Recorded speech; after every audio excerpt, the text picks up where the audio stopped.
All right, guys, this is Drake with the RPG Construct. Just running a session 0 for a game we're coming out with, a one-shot called Caged, set in the Dragongrin setting. So I got 4 guys here tonight. The thing we're going to do tonight is we're going to use a bunch of these dice, a bunch of these random dice, and we are going to roll for everybody's race, class, background, and alignment. They don't have any choice in what they do. And if they roll on something squirrely, they're going to have to make it work in the game. We'll probably run the game maybe a week or two when we can work everybody's schedule out. But just going down the line, we have Alex here at the end. We have Brian, we have Bill, and we have Scott. So these are going to be the 4 players, the brave souls that are going to kind of make this happen. Most of this, I'm going to have the camera pointed at the dice. I'm sure you guys would rather see the dice than look at this. So we're going to do that. Before we begin, do you guys have any questions for me? No, we good? All right. So I'm going to go with Alex first. Alex, what do you think we should roll for everyone first? Let's see. Wow, this is a big responsibility here. Your friends, whatever. If this messes up, man, it's all on you. Let's go with alignment. Okay. Ooh. So I'm going to move this down here real quick. And see if, just bear with me here, guys. Oop. I promise it's going to work better. And just to give it a little light here. My favorite little red light that everyone likes. So, Alex, we're going to do yours first. All right, buddy? Let's go. All right. Hit me. You, sir. Can you see that? Mute yourself, Scott. All right. That should be good. You got lawful good. No way. All right. All right. We're going to go with Brian next. So, let's see. Lawful good. Brian. All right. You got basically true neutral, buddy. Nice. So that's not too bad. All right. So, true neutral. We're going to go with Bill next. Okay. You got true neutral too. I'm going to come up evil. All right. All right. It would be fitting, Scott. We got one more for Scott. Oh, no, you got chaotic neutral. Chaotic neutral, all right. Okay. So, again, I was really hoping for a chaotic evil character to kind of mess everything up for everybody, but that did. So, Bill got true neutral, Brian got true neutral, Scott got... What did you say? Chaotic neutral? Okay. What is the next thing you guys want to run? Brian, you choose that. Let's do background. All right. So like I said before, we're going to roll 2 of them, and you can choose between these 2. Okay? You do have to choose tonight from the 2 that I put. Okay? Okay. All right. We're gonna go backwards here. This time we'll start with Scott. Scott, you got Hermit and Folk Hero. Hermit and Folk Hero. Which one would you like, sir? You know what? Just because I've never played it, I'll go with Folk Hero. Okay. We're going to go with Folk Hero. We're going to go with Bill next. You got Criminal, and I'm going to roll again for this one. Oops, sorry. You had Criminal, I swear. And the other one is Soldier. So Criminal or Soldier. There we go. A neutral criminal. True neutral criminal. Yeah. That could actually work out. Let me ask a question. Sure. What are the chances that you let me select which one of those backgrounds I get after the class and the race? I think it would be a lot more interesting if you did it now. You're breaking up on my end. I'm sorry. Okay. I would prefer that we just do it now. Okay. And that Then we I make it will work. take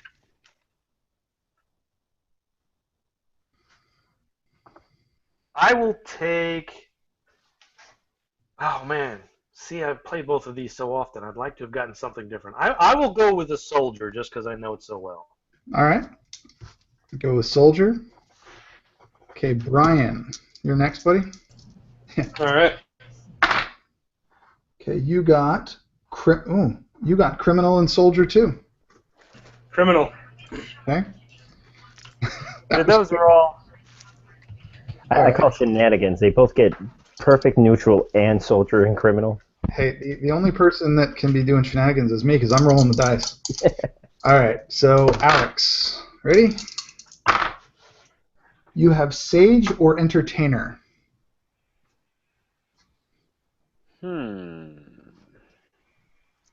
Sage or entertainer? Mm-hmm.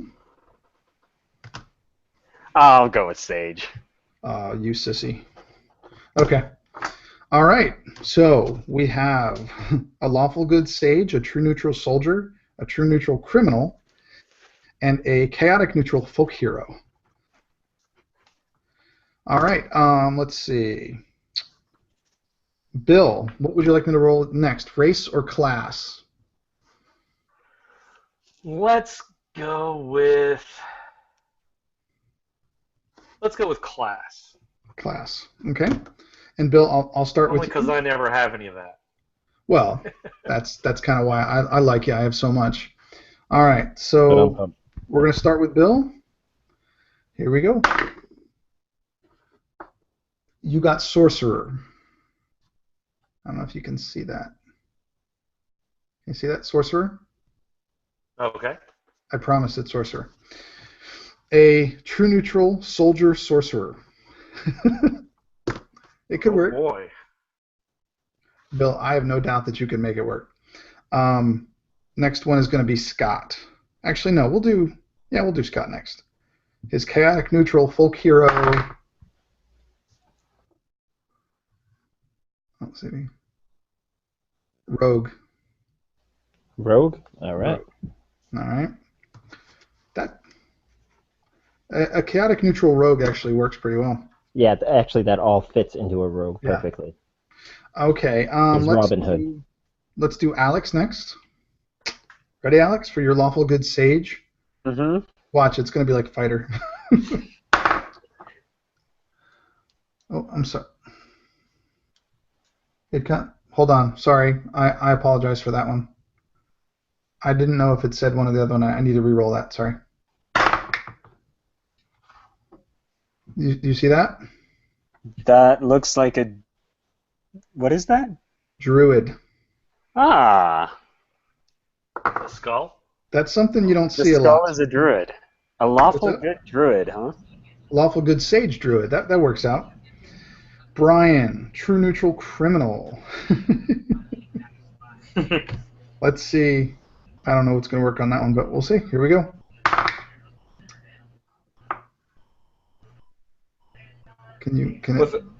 I can't see it. It says blurry. warlock. Warlock? Warlock. Okay. That's interesting. So, okay. Classic warlock criminal. You know what? You could, again, putting all these together to make your character is so much fun to me. I wish I could write backstories for all of them. So it's fun for me. All right. Next, last one, race. This is going to be a string. Who didn't I start? Who didn't I start with? Let's do Brian first. His true neutral criminal warlock. All right. We'll see what we can do here. Elf. Elf? Elf. Okay. Okay, can that's do not that. bad. Do me a favor. So any elf, or is it? You know we what? get the subrace too. I'm going to say any elf. Okay. After you hear the lore and the background tonight, you might have a specific type of elf in mind. All right. Kind of go with that. So you have a elven warlock, true neutral criminal. Okay. Let's see. We'll do Alex next on his druid. Please give me a gnome. Please give me a gnome. It's a dwarf. Oh, I love dwarves. I can't. Yeah, I don't know if you can see that yet, dwarf. I wish my camera was better. Sorry. So okay, so you have a dwarf. Dwarven druid. That's awesome. It could be a lot of fun. All right, let's do Scott next, and we'll do Bill last. So, a folk hero, rogue, chaotic neutral. You got dwarf too, Scott. A dwarven rogue folk hero. Now, we're gonna roll Bill, and then we're gonna have one other thing. All right, Bill, you're soldier sorcerer. You got roll again. That's what that says. Okay. Halfling. Half. Halfling. There you go. I don't know if you can see it. There you go. So you got halfling. So with Bill, So a true we neutral have soldier, I'm sorry? sorcerer, halfling. Okay. A true neutral, sorcerer, or halfling sorcerer, and his background is soldier. That kind of sounds like dice minus the halfling, doesn't it? You know, he became a wizard, but you could have some fun with that. Alex, we have a lawful good dwarven druid with the background of sage. Brian, we have a elven warlock with a criminal background and true neutral alignment. And Scott, we have a dwarven rogue folk hero of chaotic neutral alignment. Now, what I will give to everyone, each of you can choose one thing that I re-roll. Only once. You can re-roll anything you want, but whatever you land on, that's permanent. You can stay with what you have, or you can re-roll one thing. I'd like to re-roll my alignment just because neutral can be kind of boring sometimes. So let's see. Oh, okay, sure. I will re-roll your alignment. Chaotic evil. All right, here we go. This is happening. I was so hoping somebody was going to get it. Thank you, Brian. Appreciate Out it. of all the dice that come out clearly, it's these ones, all extra clear and crisp, chaotic evil. Absolutely. Okay, Scott, do you want to re-roll anything? Yeah, actually, I would like to actually re-roll the class. As much as I love rogues, I've played several rogues recently. So Okay. So we will do. I still want to give you a bard. We'll see. all right. Druid. Do we want two druids on the stake? It doesn't matter. That's All what. right. Do we have a choice? Nope. You have a choice of re-rolling your druid. All right. Bill. I am already playing a halfling sorcerer in another campaign, so I think I would like to re-roll. Let's re-roll the race. I'll stick with the sorcerer. Okay. Okay. Then let's do that. You got dwarf. Yes! Dwarf. 3 dwarves and an elf. Oh boy. Actually, the lore of that could actually work out quite well, but we'll see. Okay, Alex, what about you? I'm sticking to my guns. Okay, I'm so I'm keeping my lawful good dwarf druid sage. okay. So we have 2 dwarven druids, 1 chaotic neutral, 1 lawful good. We have 1 dwarven sorcerer, true neutral, and 1 chaotic evil elven warlock with a criminal background. Brian, you are going to be the Achilles heel to this mother, aren't you? Please be it. Well, I mean, chaotic evil doesn't necessarily mean like I can still find a reason to be a part of a group, even if it's at it's my own strategic means. But I've never played a chaotic evil character, so I'm really interested to try this out. Well, I really enjoy bringing alignment into it. Usually, I don't. A lot of people don't like to play with it, so I don't. But I really like, if you know that you're a chaotic evil character, play as one. And you're right. It doesn't mean that you can't, that you can't be part of a thing. Yeah. You might have some other motives. I mean, a lot of times that I've played in games, like with people who choose that alignment, like they think like it's a one-man show, but I always like kind of like put it out as like maybe my character would think they're his minions, like his little dwarven minions or something. Like it could be interesting. Okay. I agree, and I think I think 3 dwarves and an elf actually fits perfectly to the game, and you guys will get there. So a little bit about where we're going to be. We are going to be in the Sphere Mountains, not in the sphere below. We're going to be in the Sphere Mountains themselves. Again, we're going to get to the lore and stuff. That went a lot faster than I expected. So we're going to get into the lore and stuff here a little bit later. As far as roles and stuff, just do standard array plus 1 on all your characters. They're not CJAX, just use standard array plus 1. As far as plus 1 to each stat, or plus 1 to one stat of our choice? Plus 1 to everything. Wow. Okay. Yeah. Sorry to interrupt you. Why don't we do this, guys, to add a little bit more randomness to it? The druids roll. I'll get the player's handbook out, and why don't we roll for your your origin, your land of origin, and if you're going to be a moon or a land druid. And as far as and I think we should randomize this as much as we can if you guys are down. So for each class, even this is going to be level 6. So do we want to random the archetypes, or what do you want to do? Or would that be too much? I was thinking, since we're both dwarven druids, we might be like brothers or have some type of relation to our character between our characters, that like we could have been maybe from the same family. I don't know what you think about that, Scott.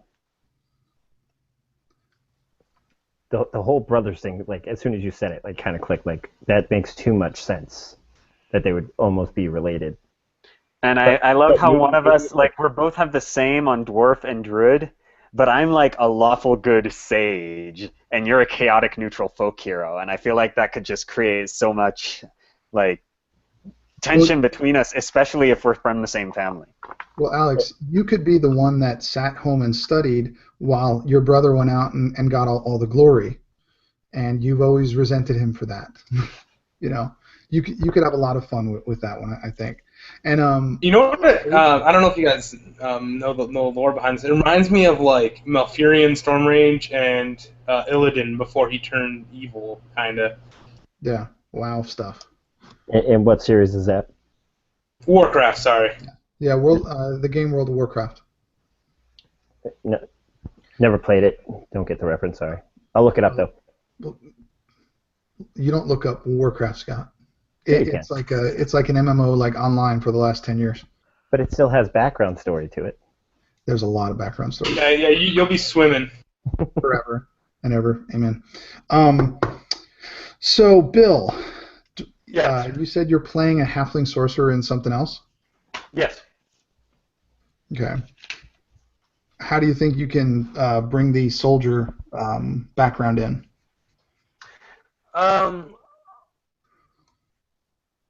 I'm going to give that some consideration. Right now, my thought is, based on the fact that he's true neutral, I'm thinking more of a wall or a tower guard type soldier, somebody that's just spent his entire life as kind of a guard, and hasn't really gotten out or done much yet, based on his true neutral background, or I should say alignment. But that he knows it's time. He knows it's time to move on and get some stuff going. Okay. Also, I'm thinking, I don't know exactly how this would work, but let's randomize his bloodline. Okay. in the player's handbook. I'll let you roll it, and I'll go with Okay. whatever you get. Yeah. And That's fine. What do I need?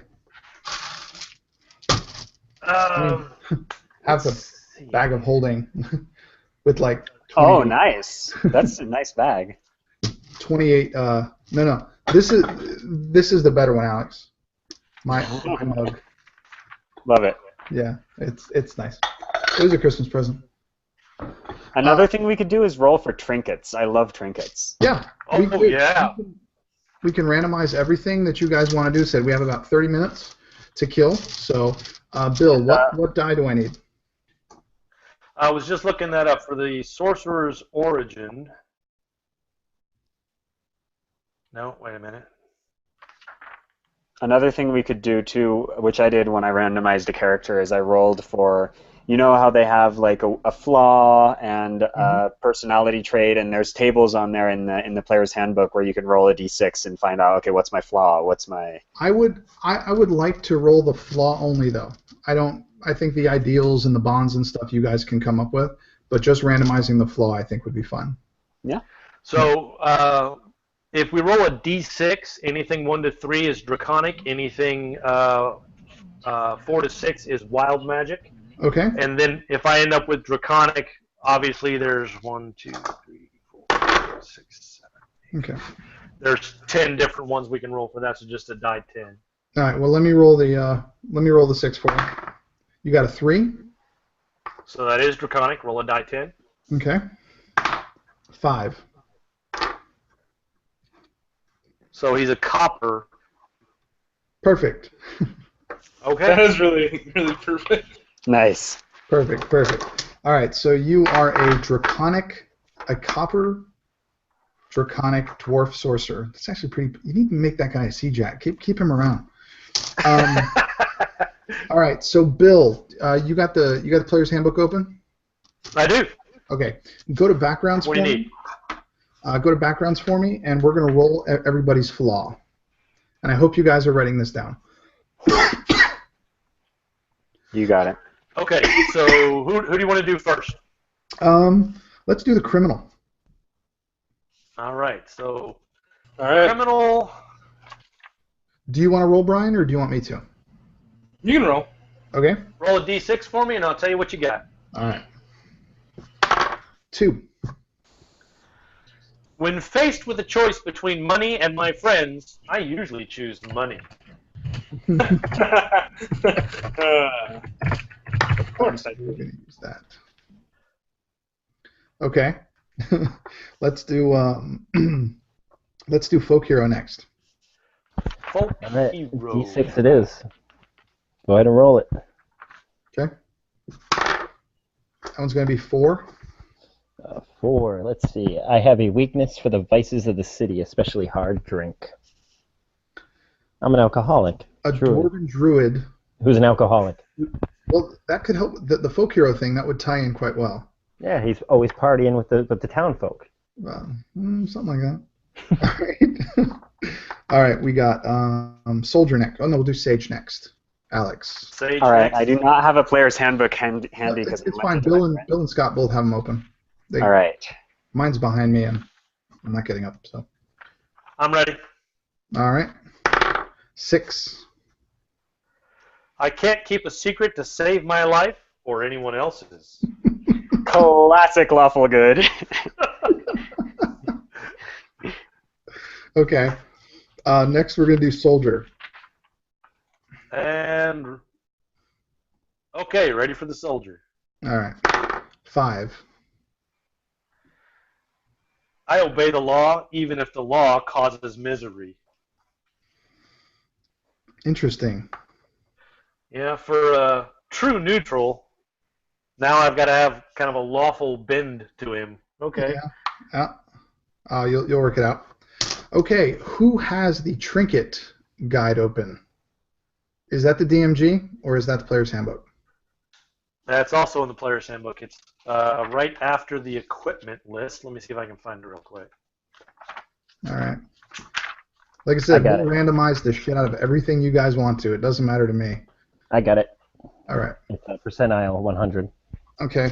I'm sorry. You want me to roll what? It's a percentile, D100. Okay, no problem. Give me 1 second. I'll find my. We're gonna start with Alex because he thought this up. 46. 46. A dead sprite inside a clear glass bottle. A dead sprite? Yep. Is that some kind of A creature? dead sprite I'm inside supposed to a know about? clear glass Not bottle. like Oh the cast no. photo. Maybe it was your friend. But it's terrible. Where do you keep it? Isn't it? That's funny. Okay, we'll do Brian next. Hopefully it's not something dead. 34. It would be more appropriate for me. 34. 34. A rectangular metal device with 2 tiny metal cups on one end that throws sparks when wet. A rectangular metal device with 2 tiny metal cups on one end that throws sparks when wet. Okay. What?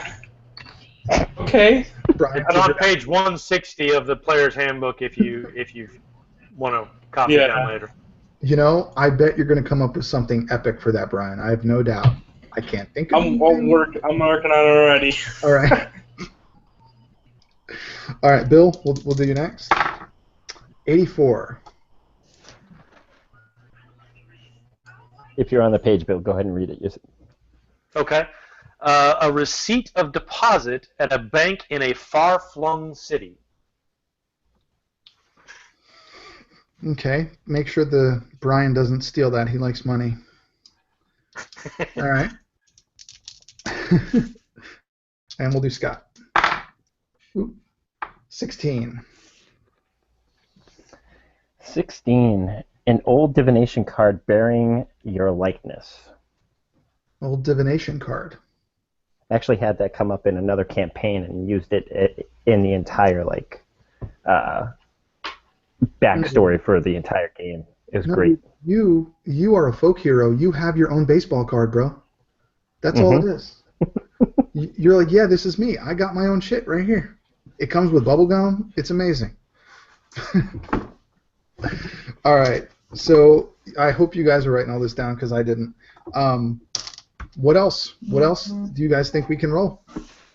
And again, I wasn't thinking about rolling, but I was reading up on the druids to see like which one would be like if he's going to be the homeschooled kind of in the what the heck? Sorry, my wife just texted. Sorry, she sent me hearts. She loves me. Anyway. Hey, I'll totally contact you later, Alex, and we'll talk about this. But I think my character is going to lean more towards the Circle of the Moon, being more of an outdoorsy kind of character, where yours might be the Circle of the Land, more schooled in spells. Keep in mind, guys, what I'd like you to do, if you do come up with some type of background story, because I know all you guys like to write, post it on the event when I do a session 1, and I'll make that. You guys can play off of each other on there. If Scott writes something, Alex can play off of that. Brian can play off of that. However you want to intermingle it. I did a game with Marquise, with Matt Click and a couple other people, and they we wrote our backstories kind of together beforehand. That we kind of created how our characters got together, and we did that a week or two before, so we already kind of understood how we knew each other. If anybody read the page, they would know that. This game isn't for other people, it's for us, so I really don't care if they get it or not, but I want you guys to get it and understand it and kind of see how it all goes. I really like that. Let's see. The background, though, or like the starting environment, I'd actually really like to roll that for both druids. Yeah. So could somebody open to druid and tell me what I need to roll? I think it's 8.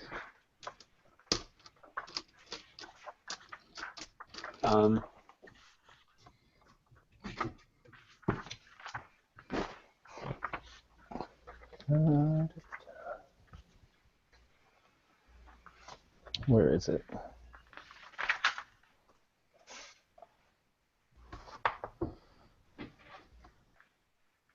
It is 8. It's on page 68 if somebody else wants to... If one of the two druids would like to pull that up, it's on page 68. I'm looking at it right now. That way we just have those things. That'll probably be the last that we'll randomize. Let the Oh, you're warlock talking choose like his- a Arctic coast, desert, forest, grassland? Exactly. Yeah. So who wants to I go thought first? that was Scott or all Alex? underneath the circle of the land. I think the circle of the moon is its own. Like the circle of the land has to pick one of them. Right. Well, whoever So- takes land, this is what you. This is what we're going to do with it. Okay, so you're All looking right. at a D8. All right. I'll roll for my character if I'm land or moon, just to make it Okay. even more random. All right. Well, Well, do you want to do this. roll for me? Yeah. 1 to 4 is what you pick. Land. Okay. 1 to 4 is land. 5 to 8 moon. 1. So you So got I'm land. So now I have to roll the d8. 6. What's that? Mountain. Yep, mountain. Yep. Classic dwarf. Okay. Okay. So Scott, you're going to go with moon. Yep, and that was like I was reading both of them earlier. And circle the moon. If we're going with the brother thing, the circle of the moon would fit my character being the more outdoorsy, shape changing. Cool. So it That actually makes worked. sense. Awesome. So that works quite well. Brian, is there anything that you need, brother? That's a good question. Let's see. I'm a warlock. I only got 2 main choices. Well, 3 actually. Yeah, let's maybe we can just do like a die 6 and then 1 to 2 will be fiend, Sure. and then 3 to 4 will be archfey, and then 5 to 6 old one. Okay. Let's see. You got a 1. So okay, that I will be under the fiend then. Yep. Okay. Okay, we got about 5 minutes. We got about 5 minutes, so we're good right now. Anything else, Bill, Alex, or Scott, that you guys want to random? Anything? We good? So I'm good. okay, why don't we do this? Let's run on Alex. What do you have? Just to kind of lay it out there completely. What is your complete character right now? All right. I am a lawful good dwarven druid. The circle of the land, and my terrain is the mountains. And my background is that I'm a sage. And my flaw is that I cannot keep a secret, even to save my life or anyone else's. And my trinket that I sort of carry around that's very important to me is a dead sprite in a clear glass bottle. And I actually looked up what that was in the monster manual because I'd kind of forgotten. A sprite is like a little male pixie, and they're like good guys, and they're like really nice. So I don't know why I would be carrying that around, but something bad must have happened at some point. I bet you're going to come up with something though. So, all right, Bill, what is your complete one? I am a true neutral soldier, sorcerer, dwarf with a draconic bloodline of copper, and I obey the law even when it hurts others. And I have a trinket which is a receipt from a bank deposit in a far-flung city. Okay, Brian. Okay, I am a elf. I think I'm gonna go high elf because it seems like a high elf would be more inclined for evil. I don't know why. Maybe they're haughty. But anyways, he's a high elf warlock criminal who's chaotic evil, and he possesses a rectangular metal device with 2 tiny metal cups on one end that throws sparks when wet. And what is his background and his flaw? Oh, he's a criminal, and his flaw is he chooses money over his friends. Okay, sounds like an upstanding guy. Scott, final one. All right.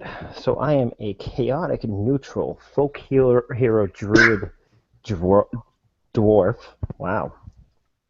And I have a weakness for vices of the city, especially drink. And I have an old divination card with my likeness on it, my own personal baseball card, and I am Circle of the Moon. Now, This is definitely interesting. I like this. I'm sorry, what was your trinket? Your baseball card, right? Yeah, old divination card with my likeness on it. Okay. Refresh my memory, guys. I don't remember. Which one is the shape-shifting, the land or the moon? Mainly moon. Oh, They both have shape-shifting to them, but the moon has more like specialty abilities. I would end up getting more boost to damage and output and stuff like that. Yeah, you guys really don't have a tank. You might want to think about shape-shifting. So, and we'll go through the specifics. If you guys have any questions about your character, use that group chat that I set up. That's the best way to do it. It's easy to do. So here in a minute, I'm going to go through and read kind of the legend of the minimal background story that you're going to know. It's more of just a tale. Just a little bit. As you guys know, Dragongrin hasn't been fleshed out yet.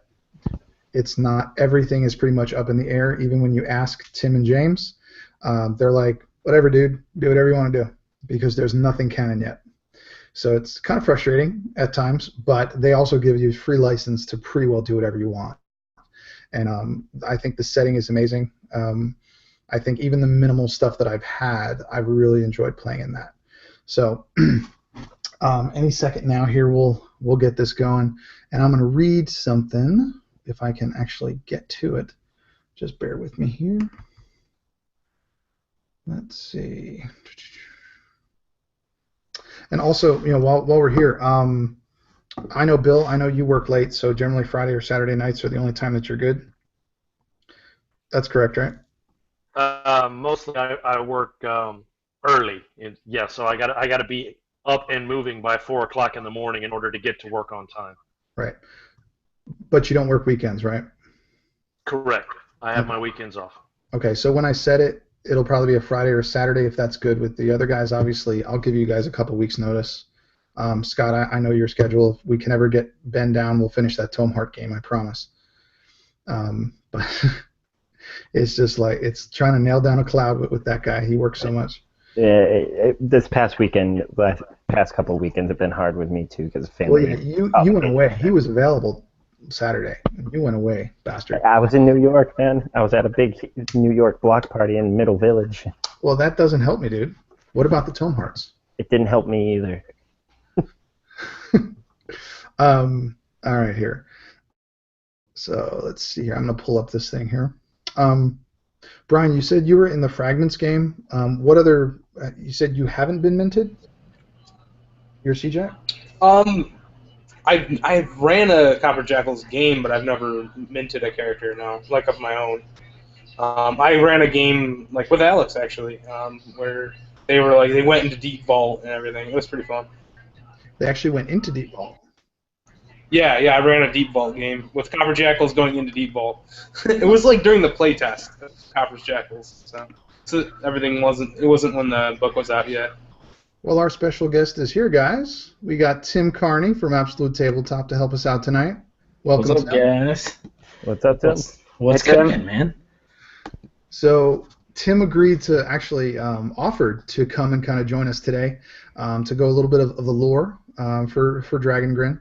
Obviously, it's nothing set in stone yet. They're still fleshing it out, and he's nice enough to kind of let me run with the craziness that I do. So, Tim, just give me 1 second. I'll let you kind of go off with it. I'm going to read kind of I came up with a bit of a legend today that's going to kind of be the background for the story. So if you give me maybe 2-3 minutes, I'll read this, and then we can go from there. Okay? This is going to be called the Legend of, his name's Drokther, the Legend of Drokther. Now, Prince Drokther once ruled the mountain elves of the Sphere Mountains in Dragongrin. It's said that he was always a little different. The mountain elves never held the affinity for magic that their ancestors did. Instead, they embraced the physical world and honed their bodies in war and battle. Drokther's magical abilities came out at a very young age. His 3 older brothers followed a more traditional path for his people. No one ever thought that he would take the throne until he did. All 3 older brothers met a curious end under suspect circumstances. The people knew Drokther was responsible, but no one spoke up. Everyone feared what he would do to them if they did. With absolute power and no one to challenge him, Drokther's reign was long and bloody. His attempts to expand his territories were often contested by the dwarves and gnomes of the Sphere Mountains. He never listened to his advisors, though an extremely accomplished wizard, a military tactician, he was not. More often than not, his forces were decimated. With his army's numbers dwindling, Drokther began to dabble in necromancy. His natural affinity for magic made it quite easy for him to replenish his army through nefarious means. As his hordes grew, so too did his lust for power. The undead army he had amassed could easily destroy any clan or village in the sphere. They paid tribute or they were annihilated. None in the sphere or Grin could stand in his way. As a thing of legend, only the power of the dismembered lord could come close to what he had. Having conquered the Sphere Mountains above, Drokther looked below, within the mountains, for his next conquest. He became obsessed with Default and the arcanic secrets it contained. With his complete focus on Default, his people were left to fend for themselves. Sorry. My paper stopped. Sorry. These people were left to fend for themselves. Disease and starvation soon became the norm for the mountain elves of the sphere. Drokther spent more and more time with his hordes of undead as he aged. He sought an alternative to death. Lichdom was his answer. This ritual was dark. This ritual was complex. And the ritual required the sacrifice of dozens of mountain elves. His wife and unborn son were the last to be given to the void. As she took her last breaths and the life ran from her slit throat, she grasped at her swollen belly. She tore open her stomach, and the child fell to the blood-soaked altar. A smile crossed Drokther's face, and his eyes met those of his son. He took him in his hands and raised him above his head in apparent triumph. Alethal is your name, my son, he said. As the ritual ended, Drokther fell to the ground, dropping his child by his side. Writhing and screaming in agony, his son mirrored his father's cries of pain. Then silence and death. But they weren't dead, not as the legend goes. Drokther and his son rose again. Drokther as a lich, and Elethal as an apparent immortal with strange powers. He grew at an extraordinarily accelerated rate. He was fully grown within 2 years, and contained all of his father's knowledge and memories. A part of Drokther lay within him. Now Drokther and most of his minions were destroyed in the sphere below, far before they could reach Deep Vault. With him destroyed, and the fear of his powers continuing, his son was captured, bound, caged, and entombed within the Sphere Mountains as deep as possible. The dwarves, gnomes, and elves of the sphere work together to capture Alethal. Where he rests is unknown. If he rests is the real question. It is said that on calm nights in the sphere, you can hear Alathal's screams of anger carried on the passing wind. And that's a little bit of the legend of Drakthir that we're going to be dealing with. So anyway, Tim, so what can you tell us, something you told me with the mountain elves? What can you tell us about the mountain elves of the sphere? So as far as the races, that's really what we're fleshing out right now. And we don't want them to be so snowflakey that there's no real analog to draw in a lot of the common fantasy worlds. But at the same time, there's no trope that's sacred. So we're also making sure that it's not just, all right, here go your dwarves, stick them in a mountain, that kind of thing. We want the races to be dynamic enough so that they would have made choices based on the world that's changed. To give you a very long story short, the direction we're taking with elves is they're very ancient, and they've been around for a long time. Most of the elves live essentially in this shattered tree that floats really high in the air. And there's another sect of elves that live in what would essentially be like a sunken sort of Atlantis that's become this vile super dungeon. So the quote-unquote drow in Dragongrin aren't going to be necessarily subterranean elves that live underground. They're going to be more like these aquatic elves that are sort of like a star spawn of a great old one kind of thing. So that leaves the middle, the terrestrial elves, the ones that didn't want to choose the shattered tree above or the vile depths below. And so we thought it would be an interesting thing to make the mountain elves a little more solid, a little more stern. So it's not literally just, okay, take dwarves and call them elves. We wanted it to still have some of the sensibilities of elvish culture. So the mountain elves are less refined, so to speak, in some ways, but I think that they favor martial combat. Not necessarily monks, but perhaps. We imagine them as having stark white skin, very pale white skin and stark blue eyes.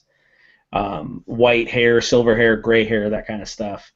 But the idea is the mountain elves would try to separate themselves from all that has happened.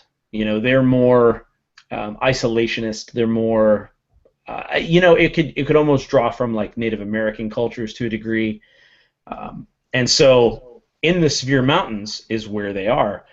The Sphere Mountains is essentially take Ravenloft and drop it in the middle of the mountains. And that's kind of what happened. They, became plagued with undead, and so imagine a clan of mountain elves that had to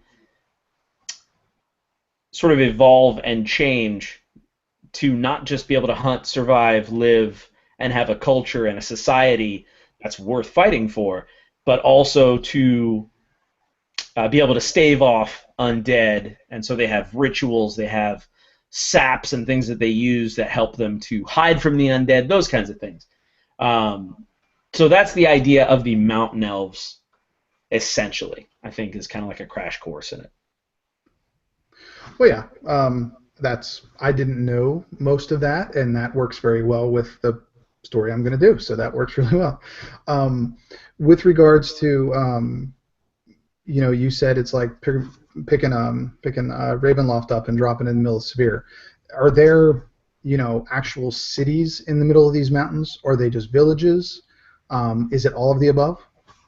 I think it's all of the above. I like to think that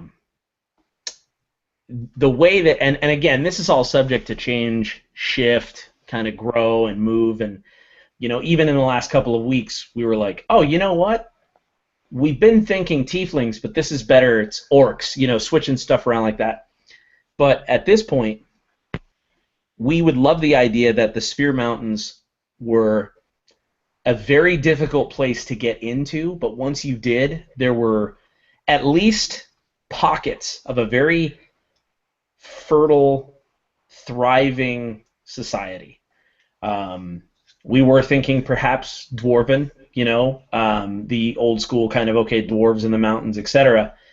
But to turn it on its ear a little bit, as of right now, one of the acts that begins Lightfall, one of the most direct acts of terrorism, probably the first attack that the Dismembered Lord actually makes as an act of war, is to essentially unleash these vile undead into the Sphere Mountains. Because Sphere and Grin are right next to each other, and the idea would be that they share a sort of ceremonial burial ground. So the Dismembered Lord, sort of under the guise of like, hey, it's old law. Follow the old laws. Let us bury our dead here. Don't we at least deserve that much? And then he loads up the mountainside, essentially the tunnels, with these, and I don't mean undead as in the D&D, zombie or the D&D white, but for now we're calling them mage haunts, which is essentially if they were necrotically charged with a sort of a festering arcane energy. And the idea with a mage haunt is that the magic itself is what eats you away and makes you into a quote-unquote zombie. So, a wizard who uses their mind would sort of have this psychosis and become a zombie, a different style that would then perhaps, say, a sorcerer who more uses their kind of charisma and their heart, and so it would sort of symbolically rot their heart, etc. So the idea is that these mage haunts were loosed upon this city that is specifically enclosed with friends on either side. Essentially Grin is not openly at war, and Innis is not openly at war with Sphere. So they are totally unprepared for this many undead to come shuffling through, and they don't ever necessarily recover. So the idea now is that in the last 20 years, as the Dismembered Lord has reigned, Grin has put up this enormous wall that is between them and Sphere, and the distance between it is called the Wailing Grey. So basically, as a punishment in Grin, if they take you outside the wall and leave you, you're going to die, based on the undead, but your punishment is, hey, stay alive as long as you can, and when you die, you'll become one of the undead. But that wall keeps everything on the Sphere side. So that was the first open act of terrorism. That was the first action that was like, oh, okay, Grin is at war with the rest of the world. So the undead continue to spread, fester, and then we haven't worked out quite exactly how that would translate, but the idea would be that there would be other undead in there as well. So we haven't really worked out the exact details, but it's contagious undead, specifically dangerously contagious undead, and we're talking about even incorporating a rule set where the player is very much like a Walking Dead style scenario. If certain things occur, you will become a mage haunt. So that will happen to your character, where they will become a monster essentially, and there's no cure. So it's one of those things that's if a certain creature attacks you a certain way and you fail to save, that's it. Very much like a zombie apocalypse style, to where it's like there's no cure for the bite, So that's Sphere. It used to be great, but then that happened. It all went downhill, and now it's just festering with undead. That sounds awesome, man. I mean, really, it's kind of exciting. What about you guys? I mean, we went through, Tim. We as you know, kind of what we were doing. We got let's see. Alex got a lawful good dwarven druid sage. Think druid of the land. Scott, who apparently is going to be his brother, they've already worked that out, got a dwarven druid folk hero that's chaotic neutral. I'm the good kid. He's the bad kid. I was just going to say, that is going to be great role play right there. Yeah. Oh, man, that's so good. One's going to do of the land, the other one's going to do of the moon. Bill got a dwarven sorcerer with a soldier background, kind of thinking like dice, true neutral. And the trump card here is Brian. He's an elven warlock, chaotic evil criminal. it's going to be interesting. And I didn't. He was saying he was going to be, I think, a high elf, and I think with hearing that, maybe he goes a little bit different. But and I'm sure you'll watch the video later. But it was a lot of fun. Sure. I let everybody pick one thing: their alignment, their background, their race, or their class that they could re-roll.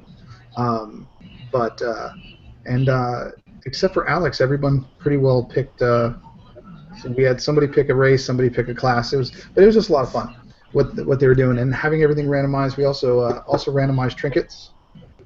Super cool! I love this. This is great. Hey Alex, why don't you tell him your trinket? My lawful good dwarf has a dead sprite in a clear bottle. Oh wow, dude, this is insane. This campaign is gonna be really interesting. It's gonna be fun. Do you guys have any questions for Tim? I know he had something going on, and I just asked. He offered to come in for a little while to talk about lore. I was just gonna say the idea is that I might not have specifics, but I can give you kind of the gut direction we're headed. And one of the things I told Drake that was most important.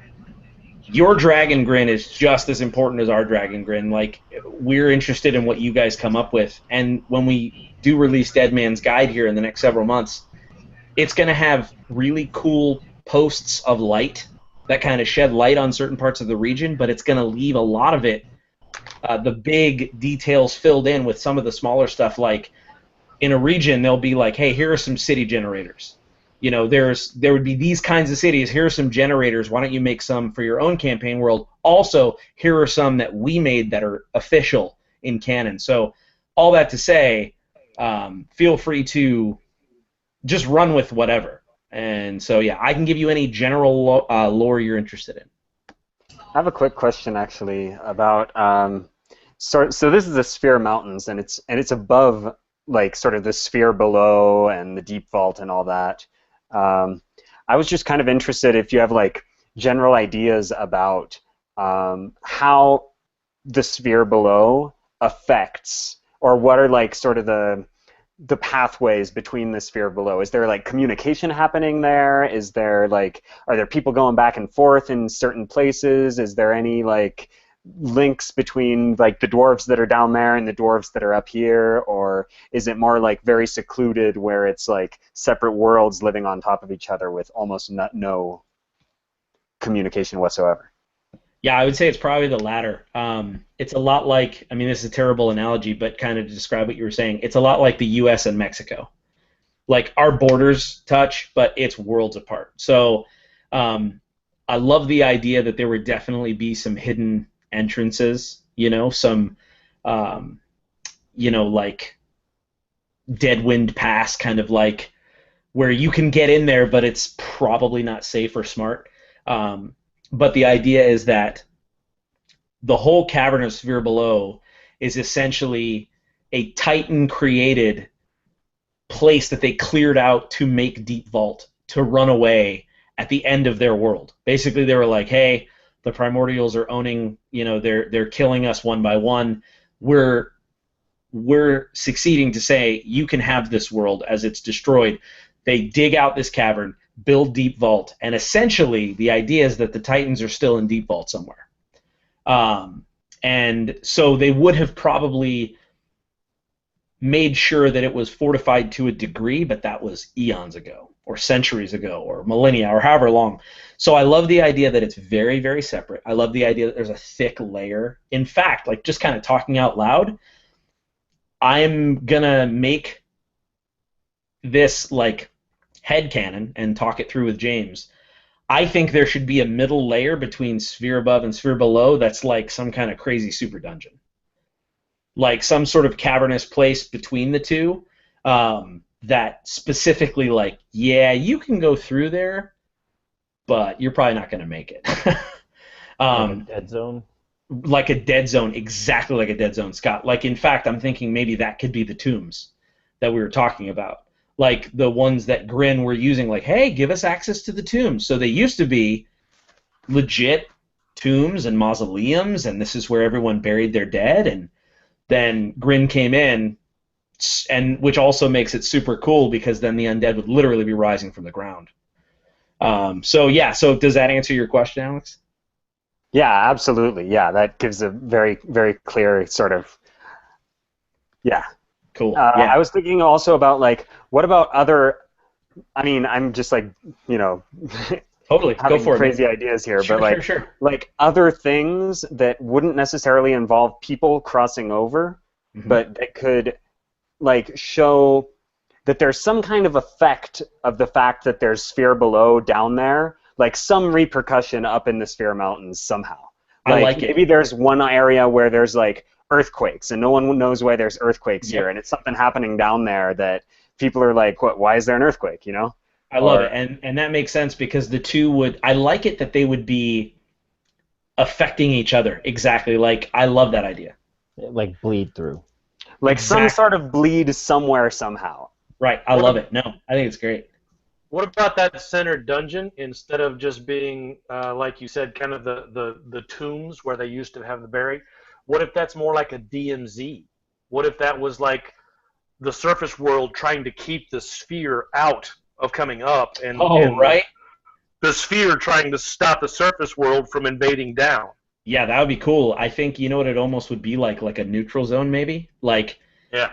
so that both worlds are represented, right? So like it's and then like in the dead center could even be a sort of what's the word I'm looking for? An emissary. Freedom What's Bridge. yeah, like when a foreign country, it's a simple word, I can't think of it. Embassy? Consulate? Embassy. Scott, you're my man. Embassy. It's like it's embassy in the middle where it was like this neutral zone where you could meet and there was trade between the above and below, but there was, pretty dicey laws and stuff like that. I love that. That would be super cool. If you look up North and South Korea, there's a thing called Freedom Bridge between North and South Korea across the DMZ, and they have a meeting house built in between where Love they it. can't cross a certain table. I love So that, you dude. can, I yeah, actually, I actually picture Grin as North Korea, and Dismembered Lord as the leader of North Korea. That's the best way that I can wrap my head around it. Sure. Sure. Uh, That's so a good that is certainly a good parallel to draw. it's yeah. So the Korean thing, pretty much. Let's just So merge Korea D&D. We'll be fine. Yeah. But I had a question for you, Tim. So I'm playing a warlock, and I'm going with Pact of the Fiend. What sure. can you tell me about like the fiends in Dragongrin? Like how do they play into the cosmology or whatnot? Sure. So we're kind of tinkering with the fact that well, it's one of those like I'll tell you this to tell you that kind of things. We want the bleak to be so bad in Dragongrin that there is no north, that it's actually called Bleakward. Like people just call it Bleakward. Like bleak and then WARD, meaning that if you go so far north on the map, there isn't even a continent, it's just this red mass, right? So the bleak affects this landmass called Uldane just horrifically, and it has marred and scarred it for centuries. And through that scarring and digging and so on, that um, we like to think that that sort of has unearthed the fiends. So we like the idea that there are some fiends and some tieflings um, in that Uldane-like region. But this is also where the Vilok tieflings are, who are essentially like bard paladins who take the arts so seriously that it's how they do combat. It's also the Granach Thane, who are very welcoming, very like tribal, and they revere food essentially, and they know how to do arcane gastronomy and cook so that it has effects. But we love the idea that also deep in that pit somewhere in Uldane, that's where like there's 7 layers of just awful hell. Like somewhere in there, it's just spewing fiends and your devils, your demons, and so on. So if you go far enough bleakward and you cross into Uldane, if you pass the bogs and the witches and some of the orc tribes and that kind of stuff, if you go far enough, it's like serious tropey kind of Mordor, but it's not really a kingdom. It's just like, this is where the fiends are trying to spill out and they're clawing over each other, trying to get out and take over the world. One other thing that we thought would be really cool. There's demons, there's devils, right? If you know what James and I like to do is come up with opposites. So, like for dragons in Dragongrin, the opposite is a typhon.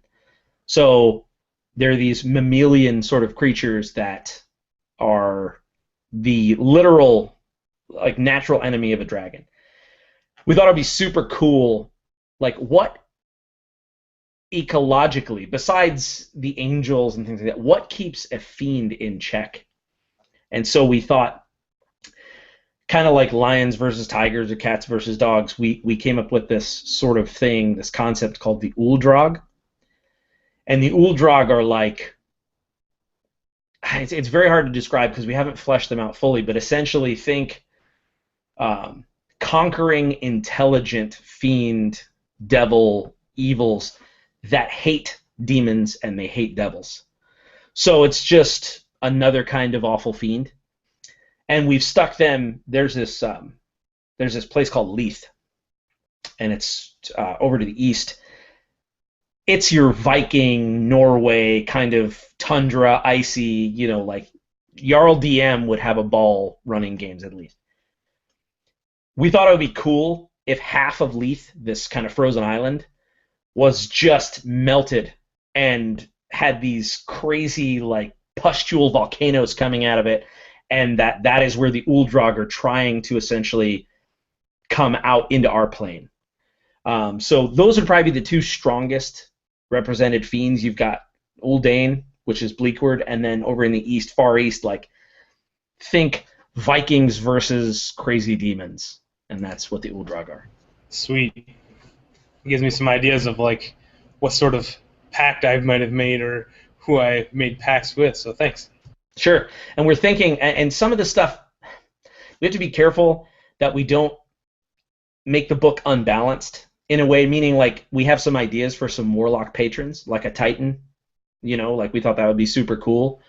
And that could be interesting. Well, and we have some ideas as to how they would be able to talk with ancient machinery and those kinds of things, but we don't want to unbalance the book to where it's like, hey, here goes all this lore, here go these regions, and then, oh, there's two patrons stuck in here too.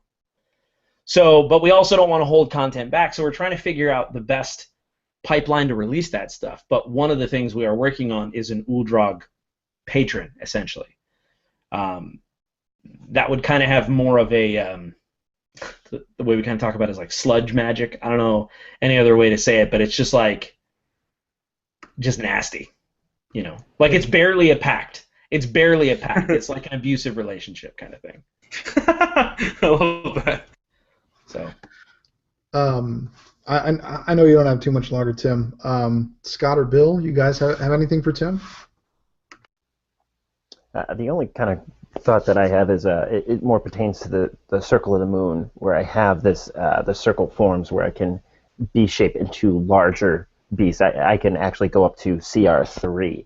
So what kind of stuff, if this is an area that I'm going to be running around in, then those creatures are going to be ones that I see all the time, and those are the ones that I'm probably going to manipulate and transform into. Are there anything special running around there that's going to be of like that level that that possibly you can post some notes on or something? That way I have like a stat sheet or something for them. And we'll clear it with Drake, obviously. No, yeah, for sure. What I'd probably do at this stage is probably just like give you some stuff to reskin, like like some fluff to go with, like, hey, this would work with this would work with this. But the Sphere Mountains are very like, man, we're all about that mishmash. So it's like sort of Tibetan in a way. So there's also like where, to me, I imagine where the mountain dwarves are, mountain elves. There is sort of this Yeti kind of creatures, things like that. Now, as far as CR3 and those kinds of things, I would imagine just large, probably like felinid predators, like sort of. There are these things called halophons, and they are essentially kind of a mix of a toned-down chimera. So the idea is that in Dragongrin there aren't many, if any, griffins, but there are these things called halophons, which are sort of like half bull, half wolf, or half bear, and half like this crazy, but kind of descended from the typhons. So you'd probably be able to come up with, and Drake, feel free to jump in and do this, but like imagine sort of pick two creatures that are kind of brutish and mammalian, and you could probably merge them together. So like one of the ones that we're talking about is like literally like a bull and a bear, or like we've had some that was like sort of like a wolf and I can't remember the other animal we were, but those kinds of things, we're going to have that kind of structured where those are the predatory animals in the area. So that would kind of be it, and honestly, you can kind of make your own, but that would be the direction I would kind of push you in. That or like I was saying, like bipedal.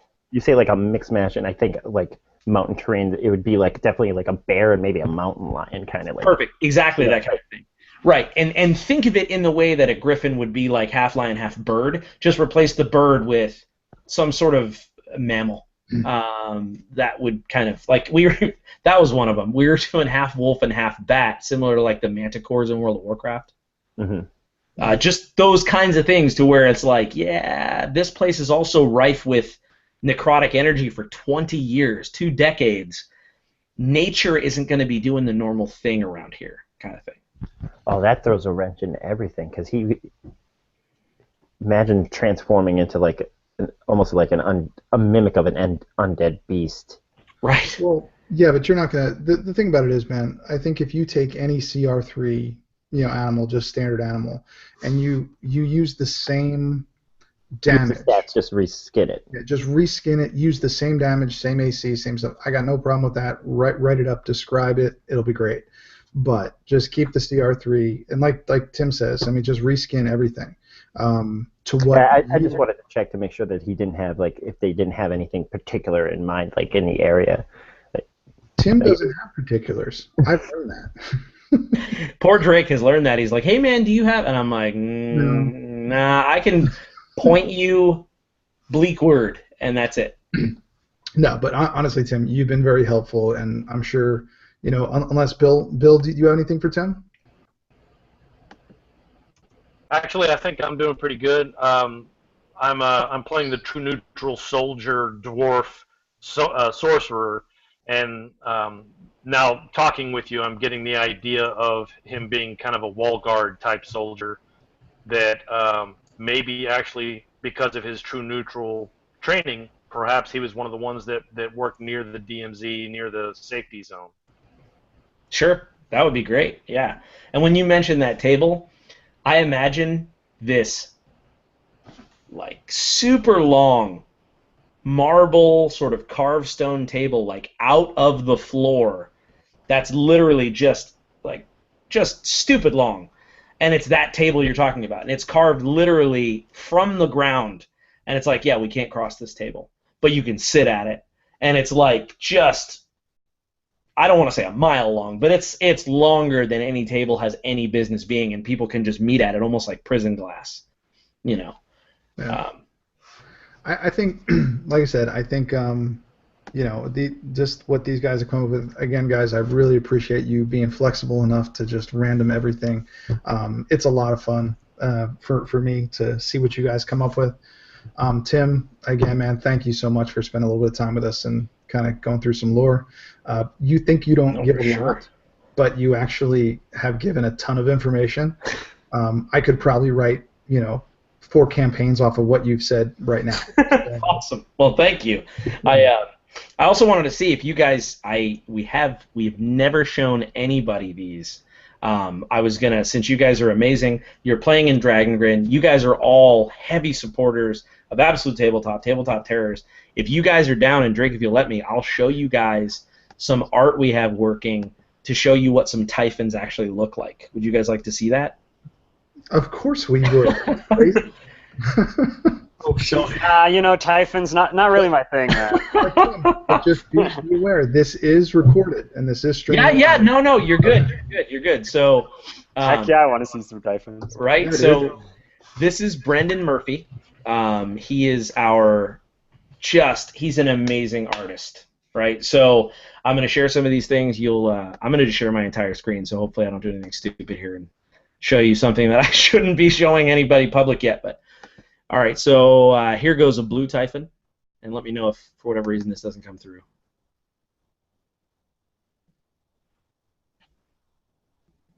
So you'll notice this particular Typhon is based on like a sort of a mountain cat, but we were adding things like horns and the wings. We wanted to make sure, too, that our Typhons didn't have feathery wings all the time. We didn't want them to be griffins. We didn't want them to be big birds or raptors. So that's a blue Typhon. Here goes a black Typhon. More of a wolf kind of dog. Now, we did go with a little bit of a feather here. The artist did talk me into letting him do some that way. But you see, we're going to do like some of these horns and things. And to give you scale, like a person would be about the size of my mouse pointer. Like this is the size of a dragon. So that would be the idea. And then, so I got two more for you here. That's the white Typhon. So we wanted them to, very similarly to how the dragons in the Dungeons & Dragons universe have these very stylized looks. When you see a white Typhon, it looks like a white Typhon. And all of them are based on mammalian creatures. Now, here's my favorite one, the green Typhon. So it's essentially like this huge bear with these antlers and 3 eyes. Now, Typhons don't have breath weapons. They have eye rays. So they'll have, similar to a dragon, a Typhon is the literal opposite. So if a dragon is chaotic evil, the opposing Typhon would be lawful good. And the idea is to make them just as strong. And so here's some art that you may or may not have seen as well to kind of give you an idea. That would be like what it would look like if a dragon was facing off with a Typhon. You need to make that into a poster. I'll buy that right now. Yeah? Yeah. Take my money, Tim. And then So cool. And then put like Absolute Tabletop over the top, or Dragongrin or something. Take my money right now. Dude, awesome. Yeah, because we super wanted, like, we want the Typhons to be actual predators to the dragons, and the dragons to be actual predators to the Typhons. Like, here's what it looked like if the Typhon was shooting an I-beam. Oh, Dude. Hey Tim, have you ever watched the Avatar series? With the Last Airbender and all that. Oh, sure. Okay. Yeah. They merge animals constantly. Yeah. It's like the platypus bear and Yep. the dog bear, and everything is some mixture. Yeah, and in fact, I need to go back and rewatch that because they do a really good job of that. Yeah, and get some ideas. If you guys own the Deep Vault book, you will have seen this, which is essentially, let me see if this open. Yeah, here we go. That's the Proto-Typhon, which is basically an undead Typhon that lives in Deep Vault. Right. And then this one, I think, is also in the Deep Vault book. Yes, it is. So that's the Typhons. This is the first sketch he ever sent to us. We were like, yep, you nailed it. So, Awesome. anyway, that's Brendan Murphy. He is one of our favorite artists to work with. That's the Typhon. And so, yeah, we're really excited to share some of that stuff with you guys. So you saw it here first. You guys ought to release some of that stuff as wallpapers for people to download and stuff, because those are really wicked. Dude, that's not a bad idea, to actually do like a bunch of Dragongrin wallpapers. Yeah. We've got a ton of art, so. A thought, Tim. This isn't Dragongrin related. This is Absolute Tabletop related. You guys are trying to put all your books together now, for print.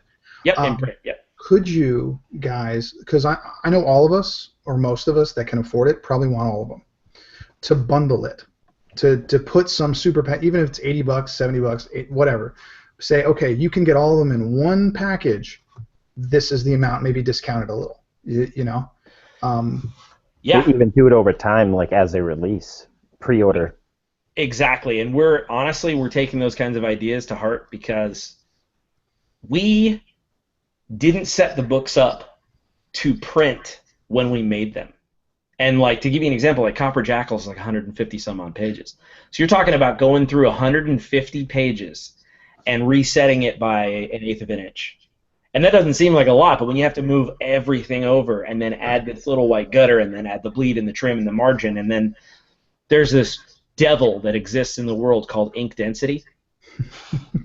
It basically means that the monitor can show 16.7 million colors, which is awesome, but a printer, even the most high-line printers, to make that color has to do so many passes that the ink will literally never dry. So the ink density can only be a certain percentage on the page. Right now, we didn't know that until we're like, wow, we have to redo all of this art. Every piece of art you've seen in a book, we had to go through and follow this 5 or 6 step process in Photoshop to make that piece of art ink density ready. Right. All that to say, we think that that's a great idea, and we do want to have all of our books out by, I mean, our goal is to have them out by like September. So if we do, and when we do, we will absolutely offer bundles. We're also going to make sure that we offer bundles of the digital stuff as well. And one final thing, we're not going to have print books the day that the PDF hits, right? Because we are 4 guys, and everyone always finds typos. As many times as we read it, as many times as we edit it, people always find stuff and help us out with that. So you can, we're planning on, this is what we're toying with, you can buy the book when the PDF comes out. Sort of like the way that Kickstarter does it in a way. It's like a pre-order, like you said, Scott. It's like, yeah, I want the book. So we put your name in there, and then when the book comes out, it just ships to your house. Yeah. So yeah, we're toying with all those ideas. But you guys would totally dig some bundles then? Well, yeah, I think that most of us, and I'm sure most of your fan base is older people. You don't have a lot of 17-year-olds with no money, running around. Or at least the people that are active. Most of us have jobs, and sure, no, absolutely, man. And this is a big hobby for all of us. And honestly, buying your guys' stuff is months of fun, and it's cheaper than buying I can buy 4 of your things for what I can get from D&D. Right. But bundling it though, I mean, I've talked to dozens of people that are like, yeah, man, we'll give you, this much a year or something like that. There's people, you have a lot of people that are just want, it doesn't matter what you put out, they just want it. I know it's complicated, but just give them an option to just, here, take my money and do what you want with it. Do what you want with it, just send me my shit when it's ready. You know what I mean? Right. And that could help you guys get some capital to do more, Sure. No, that's not a bad idea, and I will definitely bring that up to the guys. We talk every day, so I'll say, hey, Drake's group brought up the point, like, hey, we'd like to buy the books now, and then when they're ready, you just send them to us. And honestly, even if it's only 50 people, that do that, that's still 50 people. Yeah. Are you looking to release the books with the PDF, so you get the PDF now to exactly that. Exactly what it is. So, like, on release Fridays right now, essentially it's like, and this is all wet cement, but the idea is we're still going to offer the release for $1. Like, that's something that we think is huge. We think it's great for the community. And there are genuinely people who really can't afford a book. They can't. And so... It's tight. Money is tight, man. That's what I'm saying, and that's where it is all around. But we understand that RPGs, role-playing games like this right here, we're all paying our internet bill, but how much fun am I having right now instead of watching an episode of a TV show? Right. Like, we're making something right now. I don't know. Is it Stranger Things? Right? I know, dude. I love that show. I'm actually on a rewatch right now, episode 3. But it's such a good show. But the idea is that I know that some people can't afford to drop $20 right now because they have kids to feed and they have to change the tires on their car. Like, that's life, right?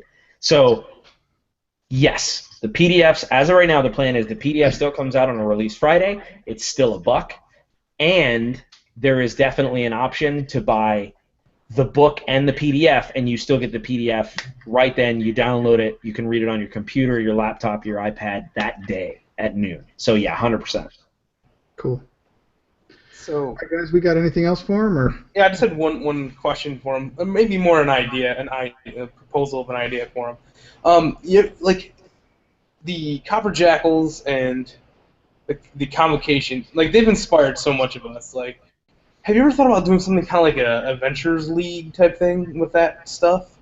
I always thought that would be a really cool idea. Like, cause you have like all this setup for it, but like getting like an organized play thing going could be really fun for people, and like having people, I I don't because I mean, it's kind of what we're doing right now in a way, but we're more official, like coming straight from the horse's mouth, so to speak. Sure. I think that'd be great. I can actually add to that, Brian. We have a place up here called Fat Ogre Games, just a big old shop that they refuse to run all the Adventure League stuff. Absolutely refuse. But I've been running Horror at Misty Meadows every 2 weeks, and I've been running Sewer at Sandwall every 2 weeks. So Sewer's under Sandwall, excuse me. And those guys are loving it. And the store has asked me for can you get these books? And I've sent them to the website, and I don't think your guys are up for resale yet, but if we as players introduce these places to them, they'll see the quality. They'll see that it could be profitable for them. Right now, it's so small that it's up to us to put it out there. That's 100% true. That's 100% true. And I can tell you that, number one, Drake, I had no idea you were running those so often. I see the pictures, but I didn't realize you were running them like every couple of weeks. Definitely shoot me a message, preferably an email at tabletopterrors@gmail.com, and we can talk about like getting some books in the hands of those people, but also like, we want to make sure we're taking care of those people too. If they want to try us out, they probably didn't get a chance to get a $1 PDF. So we can talk about doing like, hey man, here's a coupon code. If you play a game with Drake, here's a coupon for $1. Get X book for $1 or whatever. Figure out something to kind of just get us out there. The other thing is, Drake, Brian, all of you guys, Bill, Scott, Alex, all of you guys are huge supporters of Dragongrin. And if you were interested in doing something like that, I can tell you the only thing that would stop a Dragongrin Adventurers League kind of thing, because I have a document written up for it, actually. I think we were calling it, hold on, let me look, because I have it right here. But my point to what I'm getting to is it's sheerly a matter of time. Oh, we call it Absolute Expeditions. That's what we were calling it. Where it's like basically like it's everyone playing Horror at Misty Meadows and then figuring out what happens in the game world, like that kind of thing, and having like a living Dragongrin. If you guys are down with volunteering to kind of help me head something like that up, we can absolutely do that. Right now, our life is Dead Man's Guide and making sure that that's good and writing all this stuff and getting it done. But if you guys are interested in like I'll give you a great example. So Drake, you're writing this module, right? You're coming up with this stuff. It doesn't even have to be super formal, but if you're like, hey, I'll run X or whatever, we can figure out how to do it, but if it's all about manpower. One of the things that Wizards of the Coast has over us is they've got a huge name behind them. And even though their core staff is not huge, they've got hundreds, maybe hundreds of thousands of people who will join an Adventurers League and run the adventures, and we don't really have the time or manpower to put out a module often enough to be like, hey, here's this month's. Does that make sense? But I'm happy to spitball on an idea like this and go, hey, for this month's module, let's focus on this region. Here are some plot points. Here are some guy here. Even something as informal as a hangout, if you guys want to run with it, it's all about progress over perfection. So if you guys want to be the official volunteers for the Living Dragongrin campaign, you've got my seal of approval. I think we had something kind of like that when we were playtesting the Copper Jackals. Like everybody was doing minting sessions. You know what I mean? Right. Everybody was playing in minting sessions, and I played in a bunch of minting sessions. And Danny Desertface was minted I was just like 4 gonna say, times. dude, that dude was like, he was jet setting around Dragongrin. 4 minting sessions, and I don't have a minted character yet. I've minted.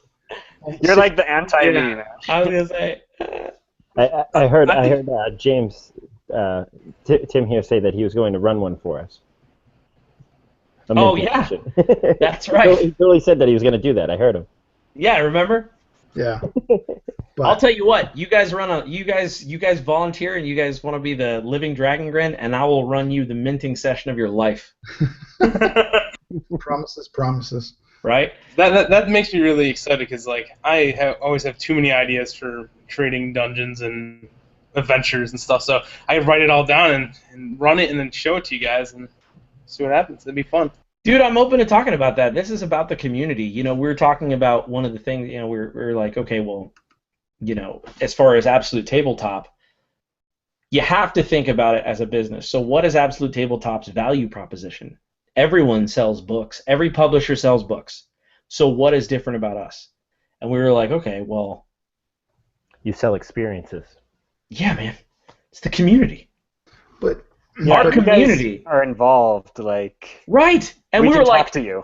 exactly. I'm in a hangout with you guys right now, talking just normal, and I was like, I don't know another publisher that does it to the extent and as organically, because we grew out of this.